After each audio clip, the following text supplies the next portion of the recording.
guys, so here's where I'm at. There's been a lot of troubleshooting, and frankly, that's just not fun to film. It's frustrating. You're chasing one thing after another, and so how I like to do is I like to take one variable out of the equation each time, and I haven't really been doing that, so it's kind of shame on me. So here's what's up. The car cranks, starts for a second, dies immediately. Everyone says, okay, that's VATS or VATS. It's the anti-security, anti-theft. I had my computer, sent my computer back to my programmer. He double checked, triple checked, made sure that VATS was completely out of the system. I got the computer home, did the same thing, right straight away, exactly the same, no change. Took it to a local programmer here in Dallas, and said, hey, listen, just check. If you see any VATS in there, remove it. I'll pay you for the VATS removal. If not, I'll just tip you for your time. Really cool dude, checked. He's like, bro, I'm not seeing VATS in there at all. So that kind of led me down a different path. So just now replaced the crank sensor. That could be one reason why. Well, let's go back to the whole symptoms, right? So what the symptoms are is I'm getting spark, I'm getting fuel pressure to the rail, I'm not getting any injector pulse. Pulled the injectors off, tested each one, they're all frozen up. So I've got a set of 8 coming on order, which should arrive in 2 days. I pulled them out to clean them, and that obviously wasn't gonna work if they're just stuck, and I probably could have unstuck them, but honestly, it's worth the peace of mind for the AC Delco injectors. So I'll get those installed on Friday, and then it's a matter of, and hopefully that's what's doing it. So I read a very, very small thing on a forum, and maybe it was a couple times, that basically said if the injectors don't really see anything going on, if they're frozen or something, they'll just shut the whole party down. I don't know if that's true or not true, but regardless, if the injectors that came with the engine were stuck, they're not going to be useful. I don't want to keep reusing those. So new injectors on the way. Ordered a crank position sensor, just put that in. That could possibly be cutting the fuel to the actual injectors. Pulled the thing out, it was crusty. God knows where that O-ring is. I hope it's not in the pan, because I fingered it a little bit and couldn't find anything. That's what she said. But anyways, yeah, the got the crankshaft in, and everything's good. I'm really just waiting on those injectors so I can come back and try it. I think in the meantime, what I'm gonna do this afternoon and possibly some of tomorrow is I'm gonna pull a throttle body off. That wheel is creating a motion ratio that's not conducive to the stock disco pedal. And I thought it would be easy just to pull the disco pedal out and make the adjustment to that. But the reality is it's a nightmare. And I hate messing around with anything interior to the disco because the plastic breaks like crazy. So what we're gonna do is I'm gonna take the little cam wheel that does the adjustment and I'm gonna try to make that smaller.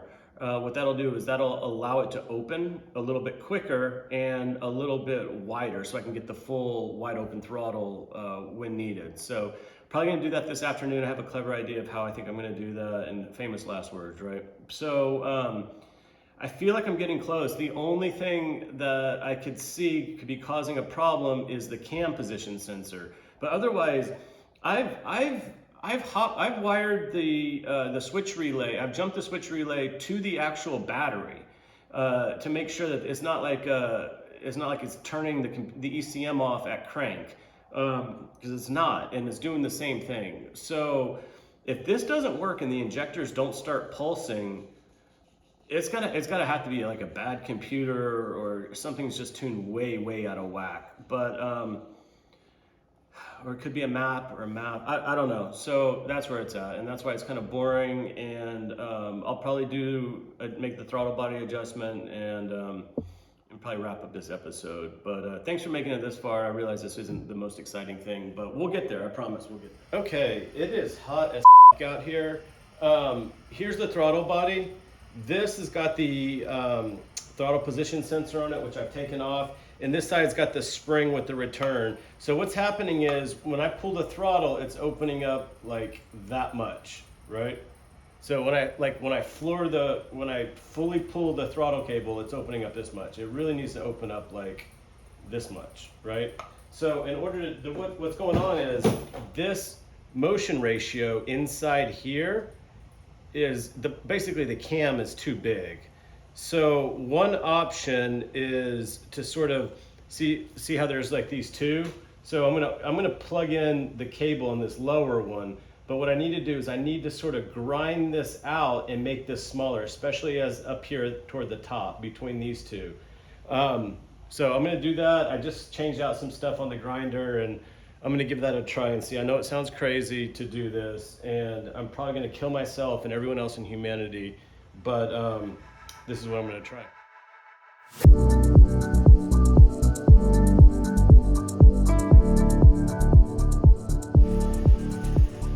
Okay, so you can see I made this like quite a bit smaller. Whether that's enough or not remains to be seen, but I probably dropped it 1/4 of an inch. So let's get this bolted on and see what it's like.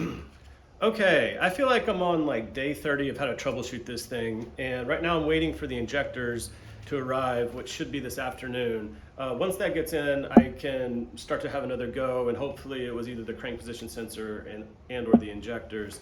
But since I had a couple days downtime, I thought it would be a good time to check out some other things, like what else could it be? And when you're wiring a car like this, a lot of times it's just like some funny, weird grounds in places. And so here's how I have it grounded right now, right? So these are the frame rails, right? This is the front, this is the firewall, and this little squiggly line is the body, right? So right now, and this is just the grounding circuit, the battery, it's a single loop with a bolt. I think, if I remember right, this was stock from the GM harness. So the battery goes to the front of the engine block. So it grounds out to the block with the bolt going through it. And then it continues over to this like sort of cluster on the frame rail, right? So on that frame rail, it's got a splice, totally different wire, but it splices the frame rail to the body, right? Or more specifically, that side of the body. I've also got a negative that goes to, I didn't draw it in, but it does go to, where does it go to? Oh, it goes to the front core support. And then on the body side, it goes into, like I said, it comes into this junction on the frame rail that kind of distributes it all out, gets the body, and then it hops up here to the alternator too. And then I have another one from the stock, I have another cable that goes from the body straight to the alternator. So the alternator gets grounded out twice. It could be something in there. So what I did is I bought this like universal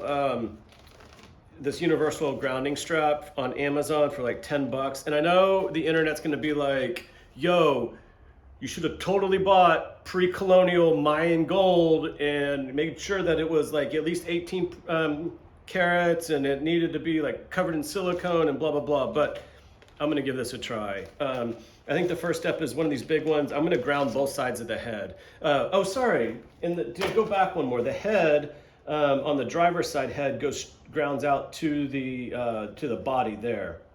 So I think what I might need to do is I'm going to ground head to head, although I don't know why those wouldn't be grounded together. I mean, the block carries all that and all that grounding current, and it's got massive, like 15 bolts per side, if I remember correctly, bolts that go through and ground the head. But I'm going to ground both sides of the head, and then I'm going to ground the heads together, ground the head to the body where it currently is, and yeah, and then use the other ones to just kind of ground. I made some of the wires so they're not like full, pre-colonial Mayan gold, but they should be enough. But if they're not, I'm gonna ground it some more with this, and so that it completely removes grounding from any of the equations.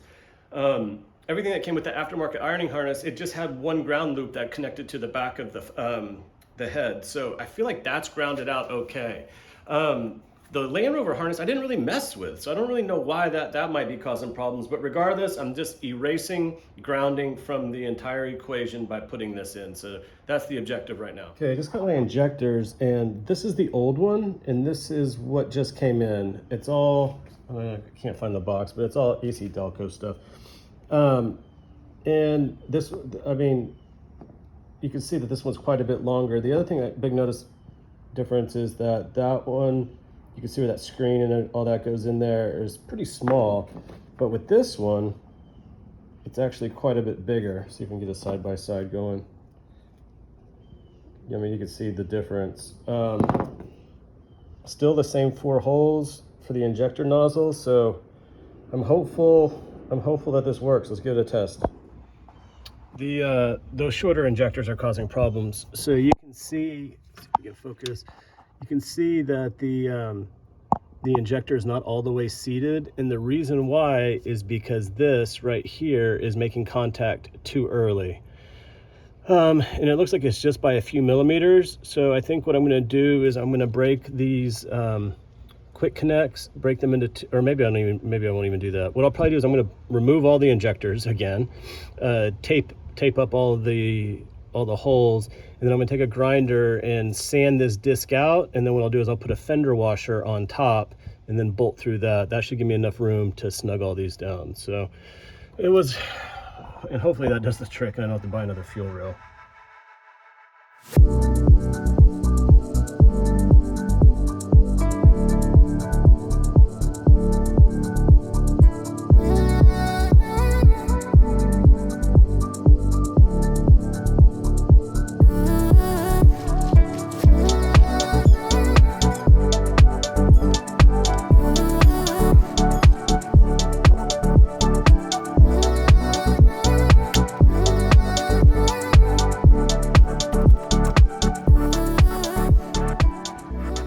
So you can see what I did. This is all flushed now. These are all inserted, oiled and inserted, but that leaves me with a big hole, and obviously that's not gonna work, but it did get them seated. So what I'm gonna do is I'm gonna go to Depot and get an 1.5-inch fender washer, put those on top, and get this whole thing done and dusted, hopefully. All right, guys, so I haven't really been filming a lot these past few weeks because it's just been a lot of troubleshooting electrically, mechanically. I have a big issue that I need to investigate right now, but in the meantime, check this out.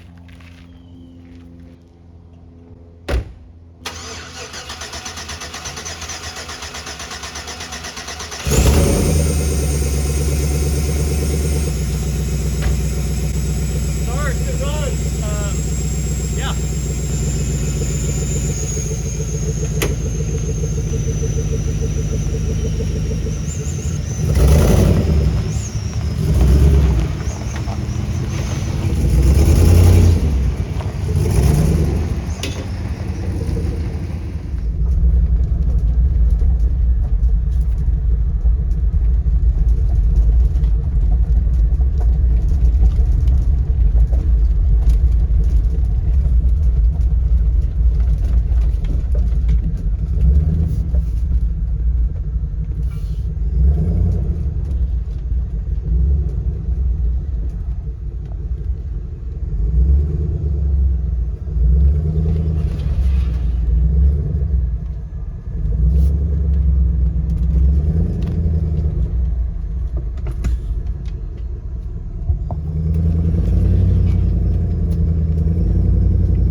Okay guys, thanks for sticking around and making it this far.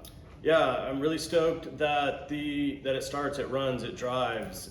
There's still a lot of issues with it. It's not seeing the crank or the cam position sensor. It's idling all sorts of wonky. It doesn't really want to rev.